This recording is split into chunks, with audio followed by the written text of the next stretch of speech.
रात दिन नाम जब, भगवत कथा कीर्तन, समाधि में डूबे रहते हैं।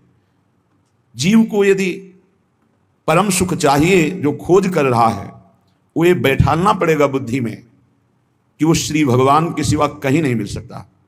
चाहे जो उपाय कर लो, चाहे जहां जो भी एकत्रित कर लो, चाहे जिस लोक में चले जाओ, जब तक श्री भगवान नहीं मिलेंगे तब तक तुम्हारे हृदय को विश्राम नहीं मिलेगा।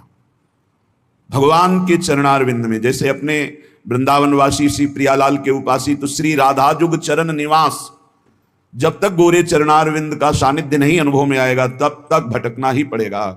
यही भटकन मिटाने के लिए प्रभु हमें मानव देह देते हैं, मानव देह देकर सत्संग देते हैं। सत्संग में हम अपने विचारों की पवित्रता करते हैं। अपवित्र राग द्वेष से हुए विचारों को पावन करके भगवान की सेवा का विचार, समाज सेवा का विचार, अपने उद्धार का विचार, निरंतर भगवत चिंतन करने की भावना, ये सब सत्संग से प्राप्त होती है। सत्संग प्राप्त होने पर भी यदि भगवत प्राप्ति की चाह नहीं प्रकट हो रही तो या आप ध्यान से सुन नहीं रहे, अपराध कर रहे, या फिर सत्संग ही नहीं है। सत्संग सीधे भगवत प्राप्ति की लगन लगाता है। श्रीपाद प्रबोधानंद जी महाराज करुणा करके कह रहे हैं, त्यक्ता सख्यात्यपेक्षा न गणति मयसो नादृता धर्म निष्ठा त्यक्तम विद्या विनोदाद्यखिलमति तपो ज्ञान योगाद्युपैक्षि गुरुवादीनां वचो न श्रुतमति बहुना किम न देहोथ वैक्षि श्री वृंदारण्य गत्वा तौ शरणमयम न उपेक्षा कदापि। श्रीधाम वृंदावन का आश्रय, श्रीधाम वृंदावन का वास, ये निश्चित भगवत प्राप्ति है। निश्चित का तात्पर्य है अब संशय नहीं।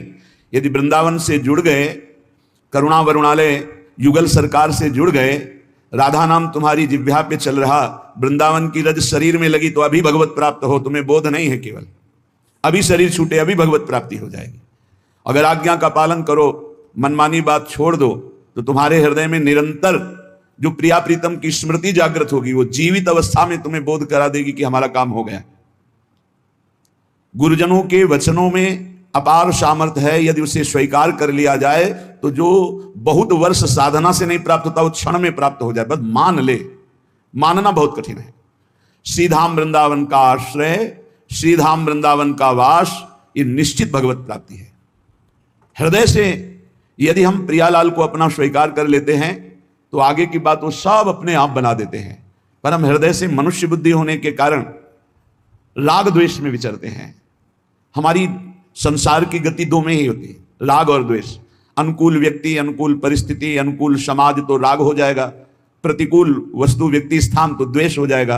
राग द्वेष में विचरने वाली बुद्धि सदैव बंधन को ही प्राप्त होती है। जो राग द्वेष दोनों खोइए, खोजिए पद निर्वाण, निर्वाण पद, द्वंद्व विमुक्ता, द्वंद्वों से मुक्त, भगवदानंद, परमानंद, विज्ञानानंद, अखंडानंद, प्रेमानंद, ये सब उसी परमात्मानंद के पर्यायवाची शब्द हैं।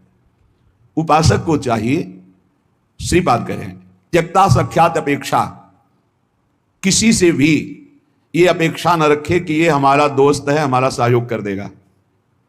परमार्थ में कोई सहयोग करने वाला नहीं प्रभु और गुरु के सिवा। हेतु रहित जग जुग उपकारी, तुम तुम्हार सेवक असुरारी। एक तो आराध्य देव और दूसरे आराध्य देव में उन्मत्त भगवत प्रेमी महात्मा, ये दो बिना हेतु की कृपा करने वाले सख्य हैं। दूसरा कोई सख्य नहीं है। सख्य है, हमारा कोई मित्र है, हमारा कोई दोस्त है तो प्रभु और गुरुदेव, जो हरि पार्षद निरंतर भगवत प्रेम में डूबे हुए प्रेमी जन हैं। प्रेमी जन वो हेतु रहित हैं। उनको तुम्हारे रुपया पैसा मान प्रतिष्ठा, तुम कौन हो, किस पद के अधिकारी हो, क्या वैभव, इससे कोई मतलब नहीं। प्रेमी जनों की दृष्टि में सुरपति नरपति लोकपति जिनके भावे घास, रहे परम आनंद में तज सब ही के आस। रुपये का बहुत चमत्कार भाई, जिससे चाहो आशीर्वाद ले लो, रुपया होना चाहिए पक्का। रुपये का चमत्कार इतना बड़ा है, तुम्हारे घर जाके आशीर्वाद आ जाएगा और कहीं जाने की जरूरत। लेकिन वो आशीर्वाद भगवत प्राप्ति वाला नहीं होगा, वो सच्चिदानंद तत्व में स्थित होने वाला नहीं होगा। वो तो तब होगा जब उन ऋषियों के आश्रम में जाकर घुटने टेक कर प्रणिपाते और फिर दैन्य भाव से प्रश्न आया, फिर उनसे जो कृपा प्राप्त होगी वो भगवत प्राप्ति की होती है। भगवत प्राप्ति बड़ी दुर्लभ वस्तु है। वो है आपके अंदर ही है, पर बिना गुरुदेव की कृपा से चाबी मिले वो तिजोरी नहीं खुलती, जिससे तत्वबोध होता है, भगवत प्रेम होता है। ऊपर ऊपर फर्राटे से शास्त्र के शब्द बोलते रहोगे, अंदर तिजोरी में पहुंच नहीं पाओगे। जीवन में जिसे उन्नति प्राप्त करनी अध्यात्म की, वो एक बात समझ ले, हमारा कोई दोस्त नहीं है, एकमात्र प्रियालाल और गुरुदेव। जिसके दिमाग में बैठ गया वो जीत गया। त्यक्ता सत्याख्यात अपेक्षा। हम सत्य वस्तु के जानने के लिए किसी की अपेक्षा ना रखें। प्राय यहां टूट जाते हैं नए उपासक कि लोग हमारा उपहास करते हैं, उसको लगता है कोई तो शाबाशी दे दे। भगवत मार्ग में तुम्हें कोई शाबाशी नहीं देगा। क्यों? भगवान ने ऐसी व्यवस्था की है। शाबाशी मिलेगी तो अहंकार आ जाएगा, अहंकार आएगा तो भ्रष्ट हो जाओगे, इसलिए तुम्हें गाली मिलेगी, जिससे तुम्हारे अंदर अहंकार ना आवे और दैन्यता बढ़ जाए और तुम भगवान को प्राप्त हो जाओगे। भगवान की व्यवस्था है। भगवत मार्ग में चलने वाले को निंदा मिलती है, अपमान मिलता है, तिरस्कार मिलता है, उपहास मिलता है। हे देखो ये भगत है। परिवार के लोग भी विरोध कर सकते हैं, पर दृढ़ निष्ठा से यदि लगे रहे तो अहंकार चूर हो जाएगा। अहंकार चूर हुआ, आर्त भाव से पुकारा, उसी समय भगवत साक्षात्कार हो जाएगा। जब अहंकार रहता है तब तक कुछ साधन हाथ पांव मारने की चेष्टा होती है। जब अहंकार गलित हो जाता है तो हाथ पांव मारना बंद हो जाता है, उसे किनारा मिल जाता है। पूज्य स्वामी श्री शरणानंद जी महाराज मानव सेवा सदन यही वृंदावन में है। वो बाह्य नेत्र रहित थे, लाठी लिए जा रहे थे नवीन अवस्था में, नदी के किनारे। उनको तो पता नहीं था, मार्ग नदी के किनारे से था, कगार फटी और नदी में चले गए। लाठी भी पता नहीं कहां चली गई, आंखों से अब कोई दिखता तो था। अब किधर के लिए? तैरना भी नहीं आता, और तैरे भी तो किधर के लिए? क्योंकि बाह्य नेत्र नहीं। बस अंदर से आया, अब तो गया, हाथ पैर मारना बंद कर दिया और कहा हे भगवान हम आपकी शरण में। आर्त शरण, जैसे गजेंद्र की, ऐसे आर्त भाव से शरण हुई। एक लहर आई, लठिया आई, दिशा मुड़ गई, किनारे खड़े हो गए। उनको लगा किसने कर दिया। उसी समय से अपने हृदय से भगवान को, अद्भुत ज्ञानी महात्मा, अद्भुत तत्व ज्ञानी महात्मा पूज्य स्वामी राम सुखदास जी महाराज, पूज्य स्वामी शरणानंद जी के कई सूत्र वर्णन करते थे। क्या तत्वबोध है। जो भगवान की शरण में हुआ उसे कौन सा ज्ञान, कौन सी भक्ति, कौन सा वैराग्य बाकी रह जाएगा जो न प्राप्त हो। बड़े बड़े महापुरुषों का सानिध्य, सुंदर मार्ग सब अंदर ही है, अंदर ही यहीं से प्रकाशित हो जाते हैं। बड़े बड़े महापुरुषों के वचन यहीं से प्रकाशित हो जाते हैं। शरणानंद जी से जैसे कोई कहता स्वामी जी हमने ये बात तो कहीं लिखी पढ़ी नहीं, तो बोले नया ग्रंथ लिख लो, लिख लो। जो अनुभव मुझे हो रहा है मेरे हरि करा रहे हैं, तुम लिख लो, नया ग्रंथ लिख लो। ब्रह्म ऋषियों ने ही तो लिखा है, तो यहां से निकल रहा है, नया ग्रंथ लिख लो। त्यक्ता, ना किसी से हमें दोस्ती करनी और ना ये अपेक्षा रखनी कि वो हमें परमार्थ में सहयोग दे सकता है।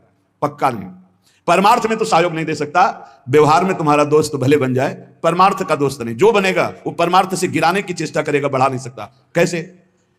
हमें पूरा आश्रय भगवान का रखना है, थोड़ा उससे चला गया। पूरा चिंतन प्रभु का करना है, थोड़ा चिंतन उधर गया, विक्षेप पड़ा, कोई नहीं। मेरे तो गिरधर गोपाल, दूसरों न कोई। ब्रह्म सूत्र समझो, ब्रह्म सूत्र बैठा लो। प्रियालाल के सिवा मेरा कोई नहीं, श्यामा श्याम के सिवा, गुरुदेव के सिवा मेरा कोई नहीं। ना गणितमय सो।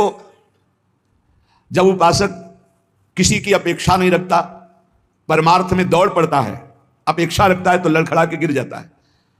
तब आगे एक चाह पैदा होती कि मेरा नाम रोशन हो जाए। लोग तो इतने नाम प्रेमी हो जाते हैं, भगवान नाम प्रेमी नहीं, अपने नाम का चमत्कार, कि अगर एक पंखा देंगे तो चारों पंखुड़ियों में पता हो, फोन नंबर पूरा सब उसमें, नाम रोशन हो जाए। विविध प्रकार की यश की भावना। दोस्तों ये देखिए अपने पास एक बहुत पुराना सीलिंग फैन रिवाइंडिंग करने के लिए आया है। अभी देखो इसमें क्या क्या सिस्टम है, बहुत पुराना है। इसमें देखो ऐसा वाला है, नीचे से बेरिंग, ऊपर वाली लॉक है, फिर ऊपर से लॉक होगी।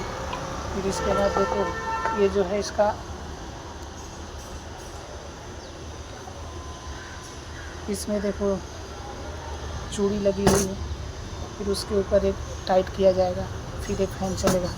इसकी रिवाइंडिंग कंप्लीट हो गई है, अब इसकी फिटिंग बाकी, मैं फिटिंग करने जा रहा हूँ।